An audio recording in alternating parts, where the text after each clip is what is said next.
না শালা, কি টেনশনে পড়লাম। সামনে ঈদ আইতাছে, আমি কেমনে কি করাম? এর বাড়িতে যাবো, সে এত বড় বাড়ির মালিক, এরপরে আমার টাকাটা দিতেছে না, আমার ফোনটাও ধরতেছে না। এই নয়ন, বাড়িতে আসনি? নয়ন, বাড়িতে আসনি? এই তাসকিন, তোরা বাবা তো করে গেছে। তাসকিন, তোমার আব্বারে বলো তো তোমার কাকা আইছে। আচ্ছা ঠিক আছে। আমারে পাগল হয়ে গেছে লোকটা, টায়ার লাগে। আরে তুমি কি আমার ঘুমাইতে দিবা না? রোজ আমার দিন আর তো ঘুমাইতেছ নাকি? এই বেটা, টাকাগুলা দিবি না?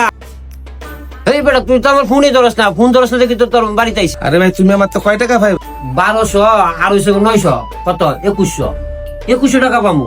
আরে ভাই অল্প করে টাকা লেগে দে ভাই, আমার টাকাটা দে। টাকা দেবো না ভাই, অনেক সমস্যা কিন্তু আসো তো ভাই। অন যাও গা, আমি ঈদের পরে টাকাটা দেবো না, আমার তো টাকা পয়সা নাই। ঠিক আছে, মায়ের ওষুধ ডাক্তার খানা লয়ে যেতে পারি না টাকার লেগে, বুঝছো?